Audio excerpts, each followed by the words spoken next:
Please welcome SAG Award nominee, David Oyelowo. Thank you very much. Oh my God. Oh, thank you, thank you, thank you. Thank you, I appreciate that so much. That was not expected.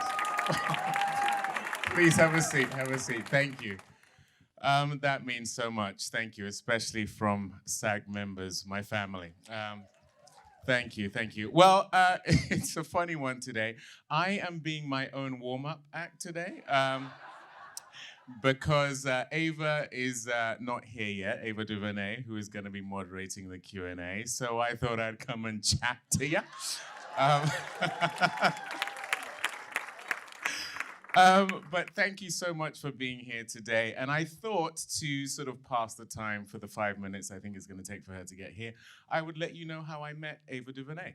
So this was completely divine, the way I met Ava DuVernay. I was on a plane on the way to Vancouver to do some reshoots for a film I had done called Rise of the Planet of the Apes. And I sat down next to a gentleman who was watching his iPad, and he was watching a show that I had done in the UK called Spooks. It was called MI5 here, for those of you who may have seen it. And he paused it and said, "Is this you I'm watching on my iPad?" I looked at his screen, I said, "Yes, that is indeed me." And he goes, "Oh, this is perfect. You're an actor. Is it a good idea to put money into movies?" And I said, "Well, yes." I said, "That's a bit of a loaded question. What are you talking about?" He said, "Well, someone just asked me for $50,000 to put money into a film called Middle of Nowhere. It's this director called Ava DuVernay who wants to do it." And the name rang a bell. I had seen a CNN interview for a film she had done called I Will Follow. And I was really impressed with her. So it rang a bell, and I said, "Well, do you mind sending me the script? I'll give you my opinion as to whether you should put the $50,000 in." I read it. It was brilliant. One of the reasons I really wanted to be in movies is seeing the amazing work of Spike Lee. You know, She's Gotta Have It, Do the Right Thing. Even though I was a kid growing up in London and it wasn't necessarily my culture, there was something about it that just spoke to me. And when I read Middle of Nowhere, it just reminded me of early Spike Lee. And so not only did I tell that guy to put the money into the movie, but on the title page of the script was the title, Ava's name, and her number, her cell number. So, oh wow, this is such a great story with actors in the room. Everyone knows what happened next. Yes, I called the number. So I called, I said, "Hi, my name is David Oyelowo. You don't know me, I just read your script. I think it's amazing. Would you please consider me for the role?" She said, "Oh my gosh, you were on my short list. I didn't know you would do my little movie," because I had done other films that were bigger movies, playing smaller roles, but bigger movies. And I said, "No, I really, really love this script." She said, yeah, I know what's gonna happen. You're gonna tell your agents about it. They're gonna tell you not to do it. And you know, it's not gonna happen. And I said something to her I really mean, and it's a good thing to say in front of actors. I said, no, my agents work for me. They are literally my employees. I pay them a wage in order to provide a service, and so that is not how this is gonna go. She was right about what my agent said. They said, "Oh, you don't want..." What an agent actually said to me that was so, I've never been able to forget it. They said, "This is not the kind of film you want to be seen doing." Is what they said. It was $100 a day film. The total budget was $250,000. Of course, I told them to take a flying leap, and I ended up doing the movie. So we shot Middle of Nowhere. It was in under 20 days. She's such a phenomenal director that she went on to win Best Director at Sundance for that film. In the meantime, when I first moved to LA in '07, this script, Selma, had hit the doormat. Thank you. And, and when I first auditioned for Selma, the director at that point, the feedback was, David Oyelowo is not Dr. King. That was the, thank you. That's exactly how I felt. I was like, oh, harsh. And anyway, so that was the initial feedback. But I just had this feeling in my spirit that there was something about that script, that role, that was mine. Anyway, that director, thankfully, was gone. And a few years later, Lee Daniels actually cast me in the film. But as is the case with these kind of projects, it's the same with Bass Reeves. Bass Reeves took me 8 years to get made. Selma, it was 7 years. And from 2007 to 2014, where we eventually made it, in 2010, Lee cast me, but it was always the same excuse for why we couldn't get the film made. Black doesn't travel, white people don't want to feel white guilt, black people don't want to feel black pain, this isn't gonna make money, yada, yada, yada. So anyway, Lee was gonna direct it. They wouldn't give him the amount of money it needed to get the film made. And we crunched and crunched and crunched the budget. We were $2 million short. And every director, whether it was Stephen Frears was the first one who told me no, then it was Paul Haggis, then it was Spike Lee, then it was Lee Daniels. And every single director was being asked to make it, oh, she's here? Well, I'm telling a story now.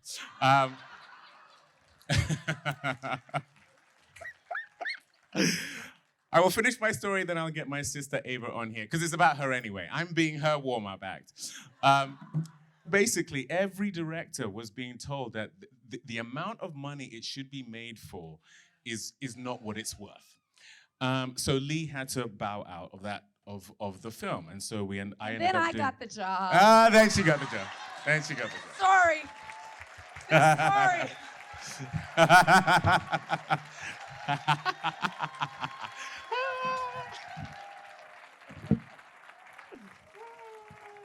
I was back there listening like, David, get to me, get to me.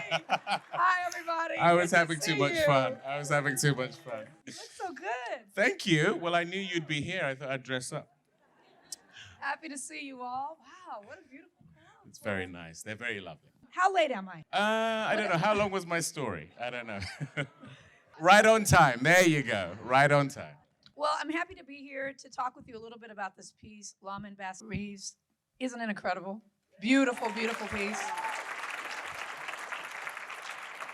We sit here not only with the series leading man extraordinaire, the star, but the executive producer. And let me just tell you, as you all know, in our business, executive producer can mean a lot of things, okay? Executive producer sometimes means it's the money. Sometimes it's the person who was attached to it before who needs something. Give them the executive producer, you know? Sometimes it means someone who assisted the producerial team in some way. But in television, that EP, those EP stripes, as you all well know, are usually, in the best and highest sense, the visionaries behind it. And I can say, having been your sister and friend, you've carried this piece in your heart so fervently and so passionately for so long. It exists because of you. It exists because of you. And so watching what's happening with it and with you right now gives me such joy and such elation and such, we told you so, that it's been a thrill. So I just want you to chat with me a little bit and share with folks a little bit about not where your love for the material started, but I want to talk about the path to getting it made. The no's, the maybes, the you sure, the you're gonna play him, all of these things. A little bit of the good, the bad, and the ugly, because that helps us feel the triumph even more. Well, thank you, sis. Thank you so much. It's just such a privilege to get to do this with Ava. I mean, like, she is literally the closest thing in the world for me to a sister. So thank you, sis. Thank you. Um, and we have talked about these things ad nauseum, you know, just in terms of the projects that we are drawn to. By the way, can we just for a second, whether you've seen it or not, just give it up for Ava for Origin. Origin. I mean, what a transcendent piece of work. I literally have goosebumps just even thinking about it, and I'm not gonna cry. So yes, the highs and the lows, as you know, sis, you know, as I was talking to these guys about Selma and the journey we went on with that, you know, it shouldn't be you, it shouldn't be her, it can't be that piece. It's no one wants to see Dr. King. What happened with me on Bass Reeves is that someone, David Permit, who's a wonderful producer, presented me with the notion of making some kind of, whether it be TV or film, just let's make something that illustrates the transcendence of this character. And I didn't know anything about him, to my shock and then my chagrin, because I loved Westerns. I grew up wanting to be a cowboy. And naively, once I did a little bit of a dive, I thought, oh my gosh, this thing writes itself. We are gonna get this made, you wait and see. And so that was 2014. 2015, we went out to the entire industry and to a studio and a cabler and all of them, they said the same thing. We're not doing this because no one is making Westerns, was literally the refrain, time and time again. So then we sort of let it sit for a while. In 2017, we went out again to all of the same places. You know how remits change, the revolving door of executives. Like, okay, let's see if those people have moved off and see what happens.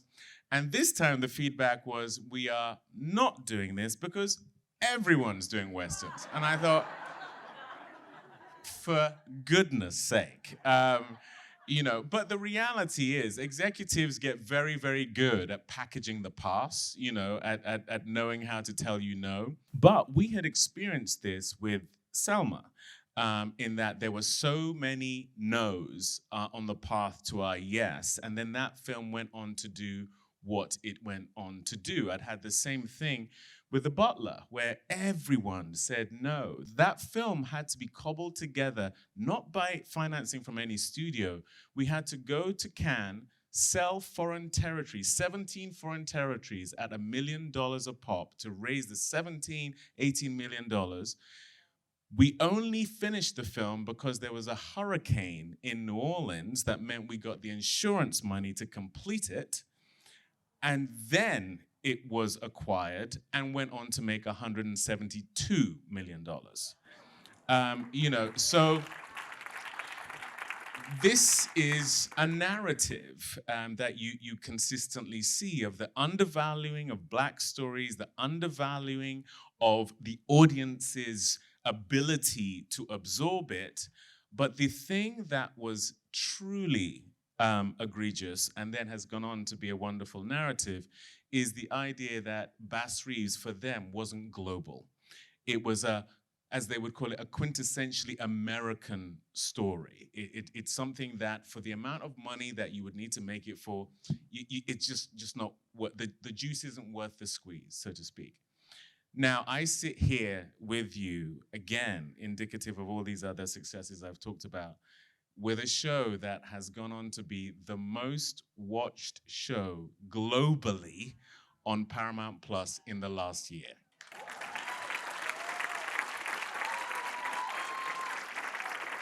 So that's the journey we've been on. Many bumps along the way, but you know, that's basically how we got here. Also, you sit here as a Golden Globe nominee. What's the latest? The SAG nominee. SAG nominee. I remember when you told me it was Paramount Plus. I was like, you sure? because it's part of the Taylor Sheridan universe. And I thought, and I'll be honest, I don't know if that people who watch that show are going to like this show, and I worried for you. You never worried about it. You thought that there was a through line between not even the style of storytelling, but the heroism. There was something about the family structure. There was something in it that made you feel like it would align. What was that? Well, the Taylor Sheridan universe, so to speak, what it has done on Paramount Plus is corral, as we know, a massive audience around a certain kind of lens on the West, on Middle America, a certain kind of storytelling. And for me, I truly think, as a producer, I always think this way, is how do you serve up the fresh within the familiar? How are you serving to the audience something that they go, oh, that's for me, but whoa, a new lens. And I often think the way to show the new lens is a new perspective on something we know people lean into.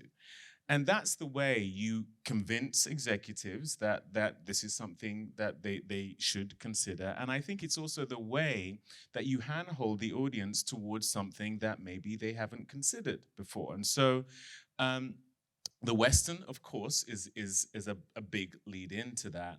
But in developing the show, when talking to Chad Feehan, our wonderful showrunner, the thing that was most important for me and for him was to frame the show around a family, to frame the show around a guy who, beyond this episode you've just seen, does a very dangerous, very demanding job that takes him out of the house a lot. He loves his family deeply, and the tension of the show is, how do I get back home? How do I get back home? How do I get back home? That is universally relatable. Anyone and everyone can understand the work-life balance being challenging.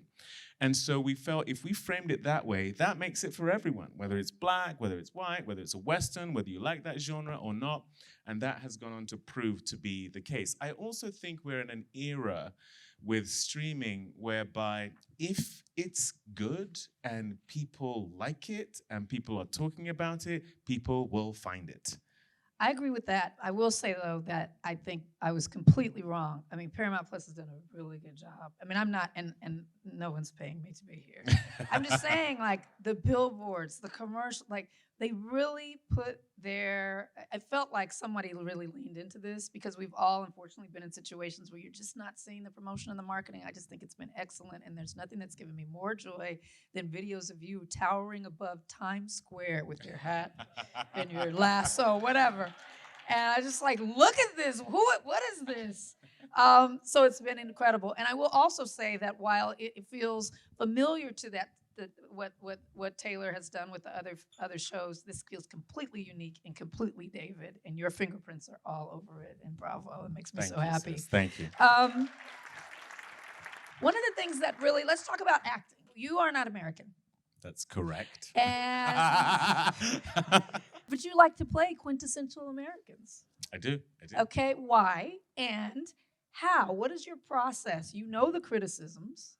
You know that they're over here taking our jobs, kind of thing, right? Does that ever get to you in terms of, does it power you, fuel you? Does it affect your process in any way? And how did it directly correspond to your the way that you broke down this character in the American West? Thank you. Thanks for that question.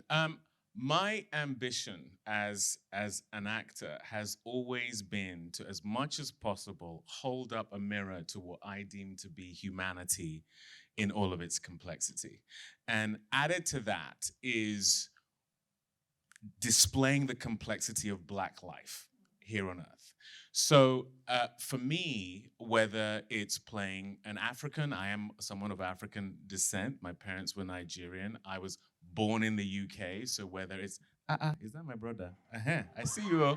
You can always tell that there's a Nigerian in the crowd. I said Nigeria. They can't help it. They can't help it. It just can't help it. It's in the body. It's just so So I grew up in Europe, in the UK, and I've now lived here for 17 years. You know, I'm an American citizen. I'm raising American kids. And for me, it's less about really wanting to play Americans. It's about complex characters that are incredibly interesting, complicated. And for me, one of the things I'm always looking for when it is a character who is Black, like me, is aspirational qualities. Qualities that make you, whether you are Black, white, or everything in between, or anything in between, you go, that guy, I relate to that person. I want to be like that person. In fact, I am that person. Because to me, that is what breaks down prejudice. We only fear the things we don't understand. And the amazing thing about what we get to do, and you do this astoundingly in Origin, is to illustrate how much we are alike. And therefore, that debunks the notion of how fundamentally different we are supposedly supposed to be. We are so much more alike than we are different. And if a white kid in Idaho watches Bass Reeves and goes, I want to be Bass Reeves for Halloween, that's my job done, you know? And so it's about just playing as many.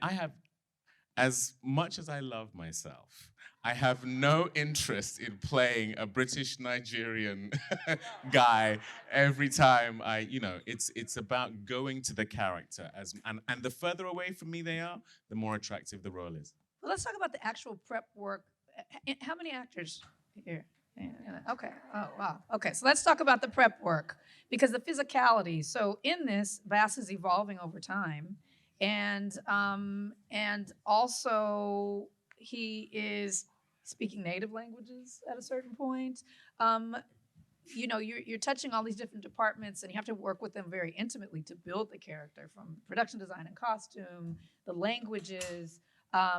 Is that all done as a layering process? You like to do one pass, and then you perfect this, and you never perfect anything, but kind of lay down, let me get the physicality, how he moves, and then let me see what he wears, and then let me put the words in my mouth in a certain way. Or do you like to jumble it all into a stew and feel it out all at once? What's been your process with him? And also speak to age progression. Yeah, thank you. Gosh, you can tell she's a director. Such good questions. I mean, we walked this process together, obviously, on Selma as well. But as you say, that was just 3 months. This is 15 years. So it is different in that way. For me, it starts with the research. You know, I will read everything and anything I can get my hands on in relation to that character, especially when it's a historical character. And then specific to this is the accent, because there is no recording of how people spoke in the 1860s and 70s. You have people who were alive at that time, and then there are older recordings in the late 1800s, early 1900s, but a lot of them are very old people, and they are speaking with all that comes with that. You know, they don't have teeth, or their voice is a certain way. It's almost inaudible. Also, the recording is inaudible. So you don't want to go in there talking like that.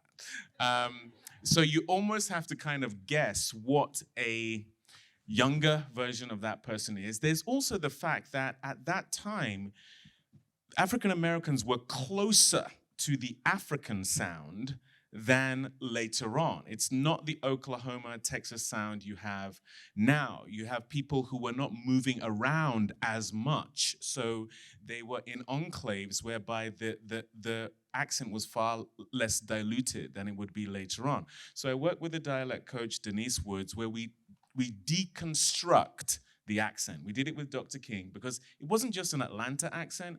It had Boston in there. Then it had the Southern Baptist preacher thing in there, but he was also rebelling against the way his father was preaching, so he kind of did a whole different way in. You have to deconstruct it to sort of build it back up. So the voice is a big layer for you. Once you have the voice, because for some actors it's like, well, once I find the clothes, or once I find the movement or the posture. For you, especially being a Brit and playing these American characters, do you feel like you have an anchor once at least have a place to go with the voice? Yes, but it's the spirit, actually. It's what is the spirit of this individual? What is the emotional, spiritual, metaphysical? It sounds a bit out there, but once I have a sense of what that is, then all the work starts to bolt itself onto the spirit of that person. And I gravitate towards characters that have a very energized spiritual life. And I'm not talking about necessarily faith, even though Abbas Reeves has had a faith. It's more about what he was driven by justice.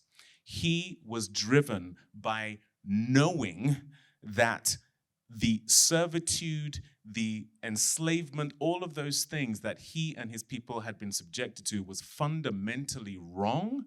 And yet he was having to sort of do this dance between self-preservation and the notion of what justice might look like in a future that he couldn't yet see, but his connection to God gave him hope for.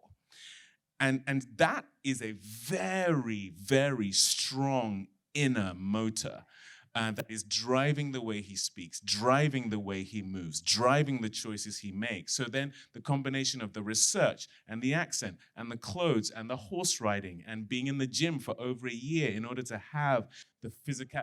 Oh, you noticed. He dropped it. He dropped it. Hello, ladies. Hello. I see. We turned a corner. He's such a mess. Let me ask this, because we have actors, and I always love talking with actors. Rehearsal. Yes. Okay, so in rehearsal for TV is different, right?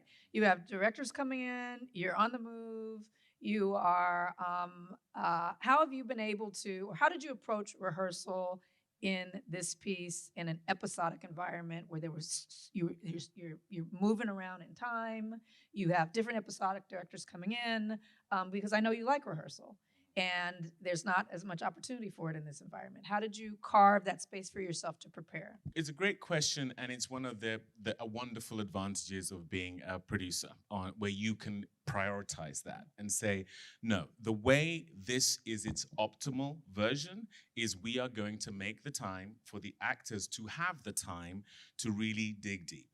And so I had time with Lauren E. Banks, who plays my wife in it, where we really went over what is this couple, who are they, why are they together, what are their aspirations. And as a producer, if you say, no, everyone needs to leave the set while we rehearse this properly, people listen, which is nice. The most prioritized thing for me was for it to be an actor-friendly environment. It's a very big show, a lot of moving parts, horses, carriages, period, costumes, all of that. But at the end of the day, if the audience aren't connecting to the truth of what the actors are doing, there is no show. How would you advise an actor who's in an episodic environment, who's not the producer, to create a space for themselves to be able to? I mean, I know I've directed episodic. It's just like, hi, I'm Ava. You're playing the cop who comes in and says the thing. Great. So I'm thinking you stand here. Great. Action. And I mean, because we've got to go. Yeah. You've been there. What would you advise folks who are in that space, who aren't able to carve it out, or say, everybody stop, give me a minute, let's talk this through, right? Yeah, absolutely. I would go and find my fellow actors, run lines with them, knock on their trailer door, introduce yourself to them, say, do you mind? Do you want to? Are you open to running the scene? Because if you get a jump on that, especially in an environment where the directors just go, trust me, any and every director on the planet is going to be happy if you guys turn up with an even better scene than would be the case if you were just running and gunning. And so even day before yesterday, I was on a 2-hour FaceTime with my leading lady for the next thing and we were just going through all the scripts. That's not something that is scheduled by production or whatever. For me, every moment of every day that you can, once you've been given the privilege of a role, you are moving the needle towards giving the best performance you can. Yes. Yes. Because what we Absolutely. do is such a privilege. I mean, it's amazing. We know how many of us would love to do it and don't get to do it. So if you're up at bat, you're doing it for your fellow actors to say, this is what we do. And when you give us the chance, we are going to knock it out of the park as best as we can. And so that is the thing for me. Whatever that means for you, you must do that thing that is going to give you a shot at being your best version. Yes, preacher, that's a word. Let me ask you about the conjuring chemistry. Okay. So so you are working with someone, it's an actor who's come in, there might be different experience levels. You played Shakespearean King at the Royal Shakespeare Theatre. I always say it wrong. You want me to do the voice? No, don't do Okay. the voice. Don't do the Okay. voice. Um, She's amazing, but not at that. Right. You've done many things, but in this, I noticed that you were working with everyone from a Donald Sutherland to, I had not seen Lauren in much before. And there are people who are coming in as day players, and everyone's just got different level of experience. And so beyond the kind of the actor technique, there were moments in this where there has to be, it feels like moments of such chemistry that you conjured. With who you were playing with. Sometimes distant scenes where I feel like I didn't even see that person again. What is your path to that? How do you approach that as one actor to another? What are the things that you say, when you're just meeting someone and you just have one scene or one line or, because I've seen you do it, so I just want you to share how you kind of create connection pretty instantly with your partner, no matter what their experience level is.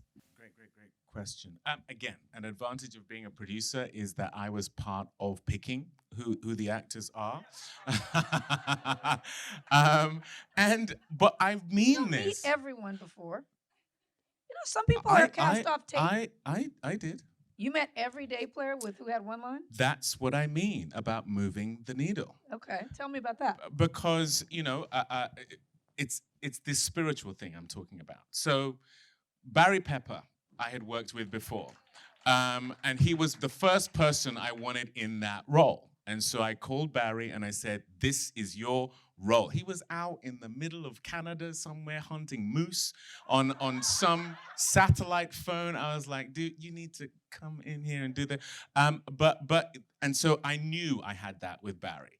Lonnie Chavis, who goes on, I don't know if he's in this episode, but he goes on to play my daughter's my daughter's boyfriend in it. And I directed him in The Waterman. Lauren E. Banks, we did chemistry reads together. That's how she got the job. We all know who Donald Sutherland is. We all know who Dennis Quaid is. We know those guys are always going to deliver. But Joaquina Calacango, I had a hand in casting, who you see more of in this show. Justin Hurt Dunkley, Demi Singleton, Forrest Goodluck. We had several sessions with each other, cultivating that chemistry. And part of them being cast is feeling like that will be there, calling them, FaceTiming them, then sitting down with them. Because you're right, sometimes there's an alchemy with chemistry, but for me, I personally didn't want to leave that to chance with the major relationships in the show. Well, so you did it through the casting process and used the producerial kind of prerogative to do that, which it comes through. But if you are not the producer, yes. What advice can you give our friends here who are in a situation where you're with someone and that, how I've seen you conjure it quickly, and want you to just talk a little bit about, because I know that when actors arrive to my set, and what he said before, which is spend the time in between. Y'all have time. You have time. Yeah. There's time. We're waiting. You're waiting while we're setting up. Be running it. Be talking about it, be thinking about it, be doing some of that work. But also, on this last film, I saw actors who, in that time, were very intentional about creating chemistry and connection with each other off the page. Yeah. How does that work?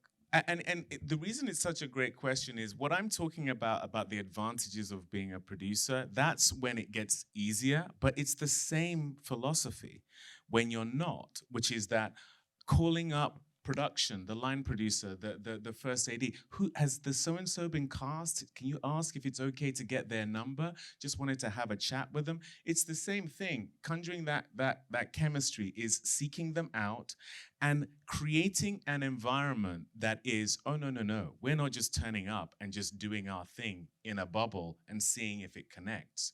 We are going to work this together. And all ships rise with that tide.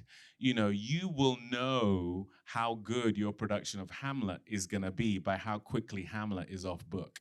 If I come into your trailer and I've never met you before and I don't have my sides with me and I say, can we run the scene? And you're still fishing for your sides. You're like, give me a second. Can you come back in like half an hour? You know, and that just raises the bar on everything as well. So I think if you, no matter the level of the show, whether you think it's a good script or not, if you go in there going, okay, I am going to set a standard by the way I interact with this set, with that director, with the other actors, I'm going to go the extra mile. During lunch, do you mind if we just run the scene together? You know, all that stuff. So whether you're a producer or not, it's finding all of those pockets, all of those moments, because creating chemistry is basically just having a conversation, the likes of which builds history that then manifests on screen.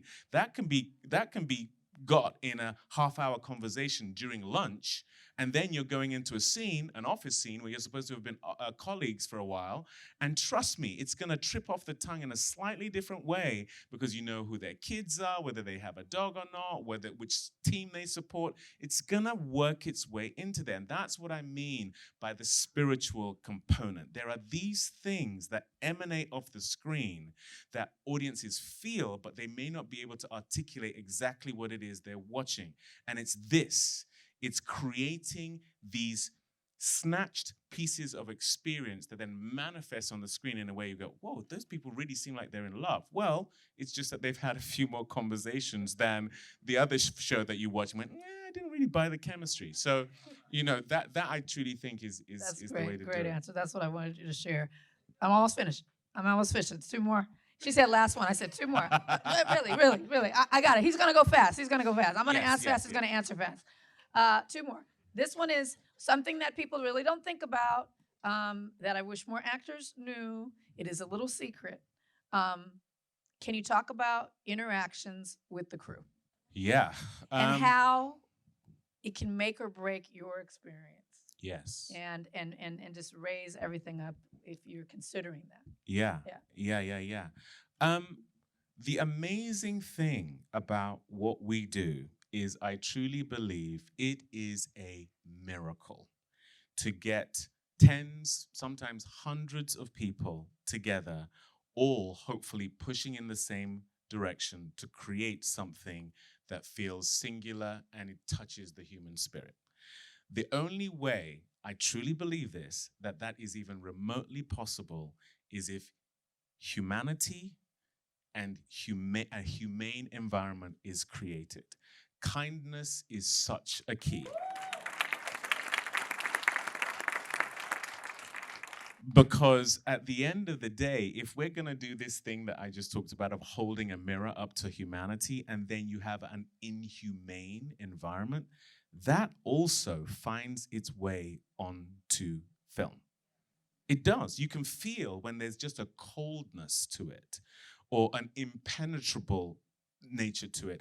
And the extra mile people will go for you when you're kind, considering how difficult it is to do what we do, whether you are a PA or you're the director, the amount of doors that open for you spiritually, literally, emotionally, when you are kind, when you are polite, when you are grateful, when you are conscientious.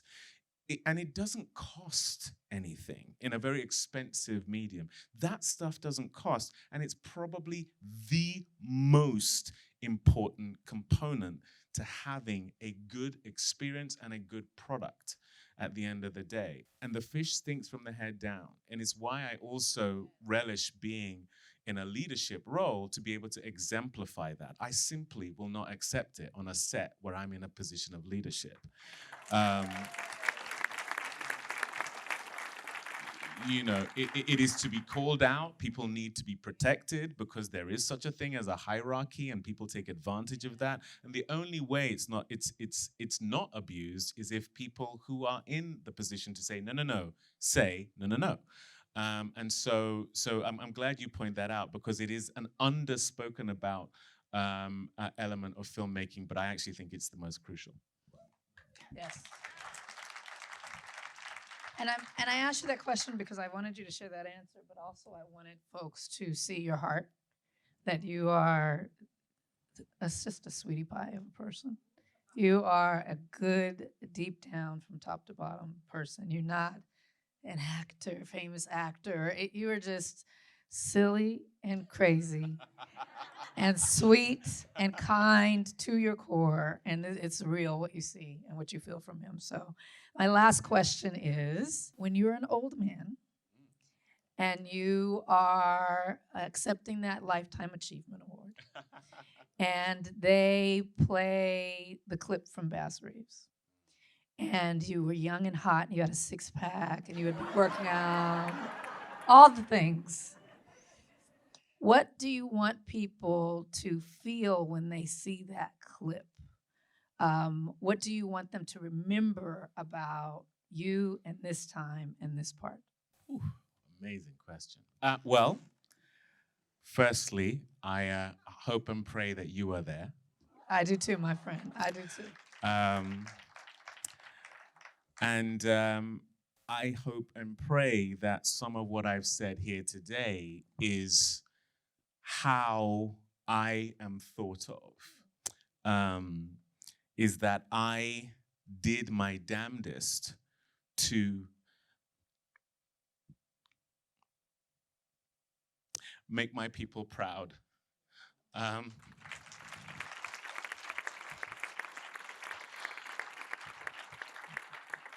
And when I say my people, I don't just mean Black people. I mean humanity. Because my people is humanity.